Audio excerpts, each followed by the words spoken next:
கரூர் பிரச்சாரத்தின் போது உயிரிழந்தவர்களின் குடும்பத்தினரை நேரில் அழைத்து தாவேக தலைவர் விஜய் கண்ணீர் மல்க ஆறுதல்.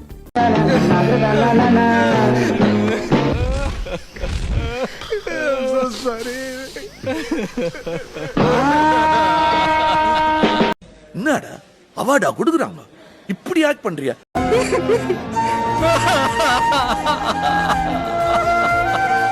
கரூர் விஜய் பிரச்சாரத்தின் போது உயிரிழந்தவர்களின் குடும்பத்தினரை நேரில் அழைத்து தாவேக தலைவர் விஜய் கண்ணீர் மல்க ஆறுதல்.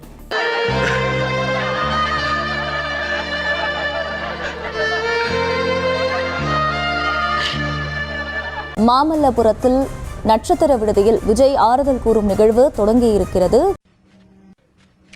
உங்களை இப்படி பாக்குறதுக்கு எனக்கு ரொம்ப கஷ்டமா இருக்குது. என்ன பண்றது, உங்க டைம் அப்படி இருக்குது. ஜெய், உன்னை பார்க்க வந்தா என் குடும்பத்துல கொஞ்சம் செத்தாங்க. நியாயமா நீ தான் எங்களை பார்க்க வந்திருக்கணும், நாங்க உங்களை பார்க்க வரக்கூடாது. புரியுதா? அது தெரிஞ்ச நாயா இங்க வர்றேன், தெரியாமத்தான இங்க வந்து குத்த வச்சேன். கேள்வி புசி, நாம எப்படி கேவலமா அரசியல் பண்ணிட்டு இருக்கிறோம் தெரியாம குரல் கொடுத்துருக்கிறான் பாரா. என்ன வெளில ஏகப்பட்ட தற்கொலை கூட்டம் இருக்கு, நான் என்ன பண்ணாலும் முட்டு கொடுப்பானுங்க. ஒன்ன மாதிரி நாய்களா இருக்கிறதுனால தான் வீட்டுக்கார நாய்களும் சேர்ந்து கெட்டு போயிருது. விஜய், உன்னை பார்க்க வந்தானா உங்க குடும்பத்தை பறி கொடுத்துட்டு இருக்கிறாங்க. இருக்கிறதுல பெரிய பாவம் மக்களை ஏமாத்துறதாண்டா. நீ ஜனங்களை புரிஞ்சிட்டது அவ்வளவுதான்டா. இந்த ஜனங்க இருக்காங்களே மாங்கா மடையனுங்க, அவனுக்கு சினிமா எது அரசியல் எதுன்னு பிரிச்சு பார்க்க தெரியாது. என்ன எடுத்துக்க, நான் பரம அயோக்கியா, ஆனா ஜனங்க உத்தமங்கிறான். ஏன் ஒவ்வொரு சினிமாலையும் நல்ல மாதிரி நம்பி அத பண்ணாத. என்ன பண்றது, புதுசா அரசியல் கட்சி ஆரம்பிச்சிருக்கேன், எப்படி அரசியல் பண்ணணும்னு தெரியல. இவங்க 41 பேர் செத்துட்டானுங்க, என்னாலாம் வந்து ஊரா அலைஞ்சு ஆறுதல் சொல்ல முடியாது. இப்படிதான் சொல்லுவேன். ஜனங்க எல்லாம் பாவம், அவங்க ஏமாத்தலாமா? நாம ஜனங்க திருத்த வந்திருக்கோம், அவங்க கிட்ட இருக்க முட்டாள்தனத்தை பயன்படுத்தி பதவியை பிடிச்சிடணும். அதான் புத்திசாலி. கூடுதல் விவரங்களோடு இணைகிறார் செய்தியாளர் ஜெர்ரி. வணக்கம். ஏற்கனவே சொல்லியிருந்தீங்க ஒவ்வொரு குடும்பத்தையும் தனியாக சந்திக்க இருக்கிறார் அப்படின்னு. தற்போது இந்த நிகழ்வானது தொடங்கி இருக்கிறது.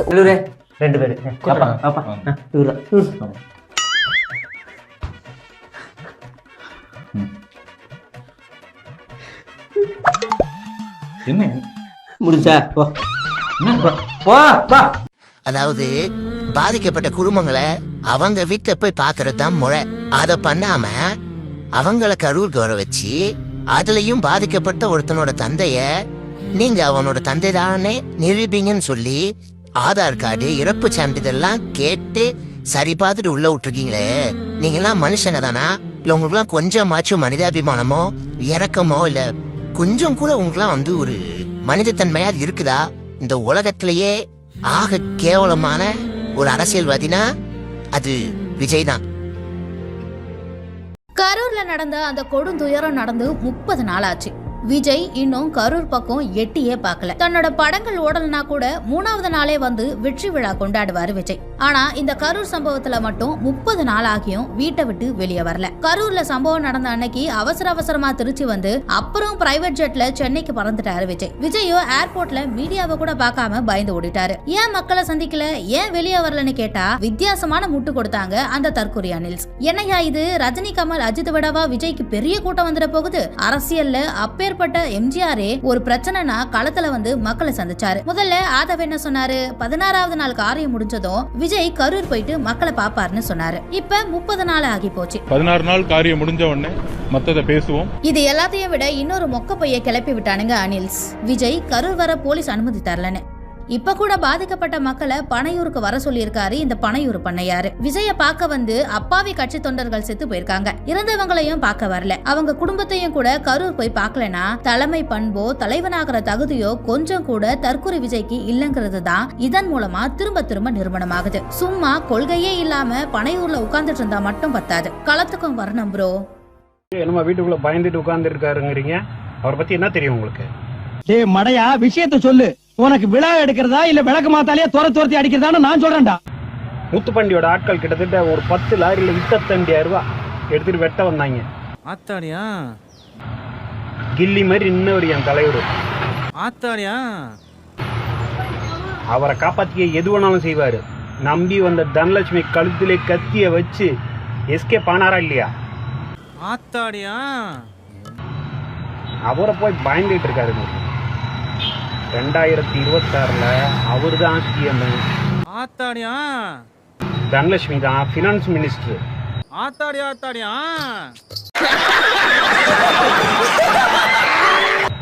சட்டசபையிலே வச்சுக்குமா கபடி கபடி கபடி.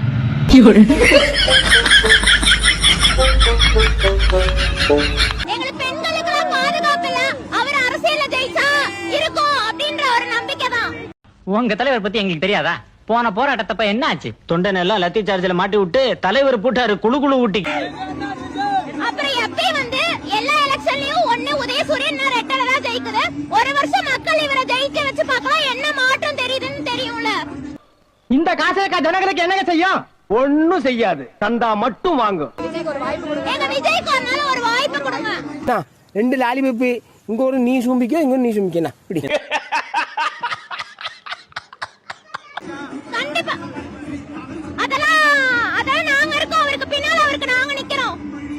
எங்க ஓட்டு எல்லாத்துக்கும் அவருக்கு. எங்க ஓட்டு அவருக்கு தான். ஆடுங்க ராஜா ஆடுங்க. உங்களையெல்லாம் எலெக்ஷன்ல அரசியல் ரீதியா தான் நாங்க வீழ்த்துவோம். உங்களையெல்லாம் வீழ்த்தி உங்களை வீட்டுக்குள்ளேயே உட்கார வைப்போம். எக்ஸ்பெக்ட் பண்றீங்க என்ன விஷயங்கள் என்ன அவர் இருக்காங்க, அவருக்கு மேல என்னங்க வேணும்? இந்த மாதிரி புள்ளைய பார்த்தது உன்ற தப்பு. அவருக்கு மேல எதுவுமே வேண்டாம், அவர்தான் எல்லாமே. அவர் இருந்தாதான் நல்ல பத்தி தான் எல்லாமே நாங்களுக்குலாம். இப்படியே இங்க சிரிச்சு பேசிட்டு இருந்தீங்கன்னா அதுவே எனக்கு போதும் மேடம். டேய் மச்சான் புன்னகை அரிசிடா. அது இருந்தாலே போதும். அவர் தூரமா நின்னு எனக்கு தரிசனம் கொடுத்தாலே போதுங்க. நான் அப்படியே ஒரு 10 வருஷம் கூட நான் நினைச்சிட்டே இருந்துருவேன். ஹலோ, அது என்னமோ என்ன பத்தி பர்சனலா பேசுங்க, அத போய் கேட்டீங்க. போதும், அதுவே போதும். நிச்சயமா ஒரு ஆக்டரா நீங்க அவர் செலிப்ரேட் பண்ணிருப்பீங்க, ரிசீவ் பண்ணிருப்பீங்க. ஆக்டரா இருக்கும் போதுமே நாங்க ஆக்டராவே பார்க்கலையே, தலைக்கு மேல வச்சு தானே கொண்டாடிட்டு இருந்தோம். ஒத்த ரோசா பிள்ளைய ரொம்ப அற்புதமா வளர்த்திருக்கம்மா, நீ ரொம்ப அழகா வளர்த்திருக்க. நன்றிங்க. அவர் எப்ப நாங்க ஆக்டரா பார்த்தோம்? யாரு சொன்ன அவர் ஆக்டரா பார்த்தோம்? நாங்க ஆக்டர்லாம் பார்க்கவே கிடையாது. அவர் எங்களுக்கு எப்பயுமே தளபதி தான். சோதிக்காதீங்கடா அண்ணையா, சோதிக்காதீங்க.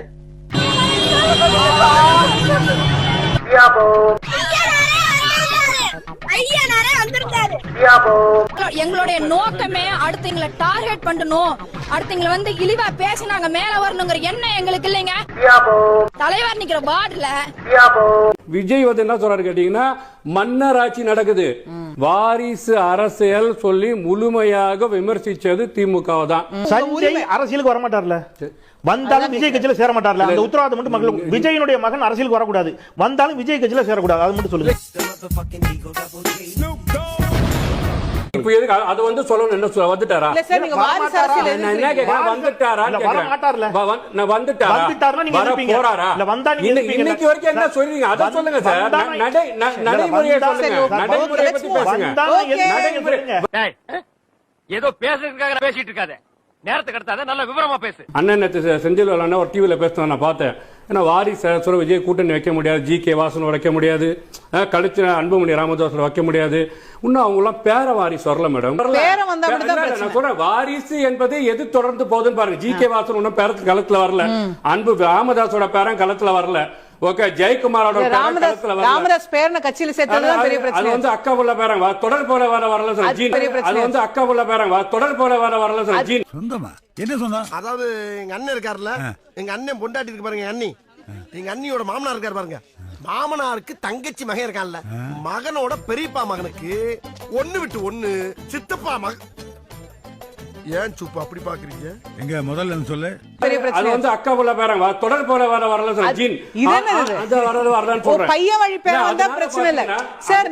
நீங்க வந்து ஒண்ணுன்னா ஒரு புது விளக்கம் கிரியேட் பண்ணிட்டே போறீங்க சார். முதல்ல பேரன் வந்தா பிரச்சனை இல்லைங்க, அப்புறம் பொண்ணு வயது பேரன் வந்தா பிரச்சனை இல்ல, பையனோட இல்ல மேடம். நான் என்ன சொல்றேன், பேரனோட வாரிசு அரசியலே வந்து பாத்தீங்க எல்லாரும் செய்யறாங்க. வாரிசு அரசியலே வந்து பாத்தீங்க எல்லாரும் செய்யறாங்க. வாரிசு அரசியலே வந்து பாத்தீங்க எல்லாரும் செய்யறாங்க. இத நேரடியா முதல்லயே சொல்ல வேண்டியதாடா, ஆளை பைத்தியமாங்களான்னு பாக்குறியா?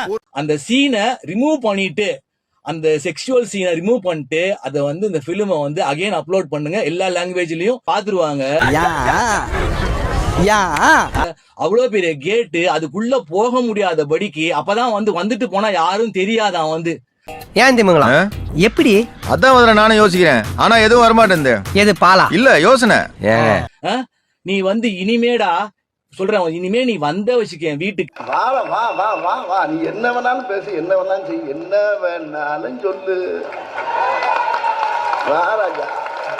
அவ ஜட்டி வந்து இல்ல, நீ வந்து என்ன பண்றேன்னா, ஏய் லோலா யுமாகிருஷ்ணன், அந்த வீட்டுல அந்த பையன் இருப்பான்ல, த்ரிஷாவோட 4 ஜட்டி இருக்குல்ல, அந்த 4 ஜட்டிய கெட்ட வார்த்தை மட்டும் பேசிக்கிறேன். நீ வேணா திட்டத்துக்கு ஒரு தடவை இல்ல எத்தனை தடவை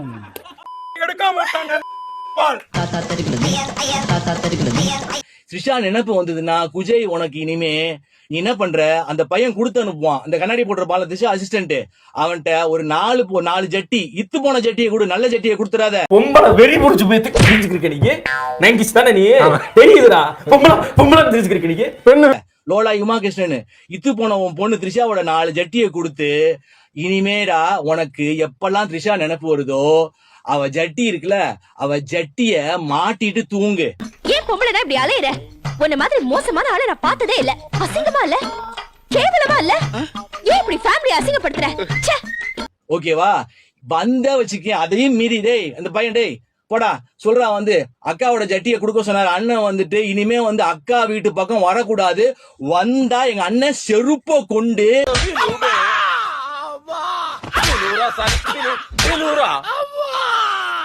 செருப்பாலே வந்து த்ரிஷா அம்மாவையும் சரி குஜய் உனையும் சரி செருப்ப கொண்டு பிளாஸ்னு செருப்பு பியற அளவு பிளாசிடுவாருன்னு சொல்றான் வந்து அந்த மங்குனி மண்டை மாங்கா மடைய விஜய் கிட்டையும். இந்த கேடு கட்ட ஜென்மங்களா நான் படக்கூடிய அவலத்தை நினைச்சு பாக்குறப்போ இது காலாகாலத்திற்கு என்னால மறக்க முடியாது. டேய் சொல்லிவிட்டேன், மன்னிப்பு கேட்க மாட்டியாடா நீ கமுனாட்டி? டேய் பொண்டாட்டி கூட்டு போடா, உன் பொண்டாட்டியை வந்து இப்ப அனுப்பிவாடா யார்ட்டையாவது இது மாதிரி? அப்ப உனக்கு பொத்துக்குதுலடா வந்து. ஏதோ தொடர்பு இருக்குமோ என்ற சந்தேகம் எல்லோருக்கும் ஏற்பட்டிருக்கிறது.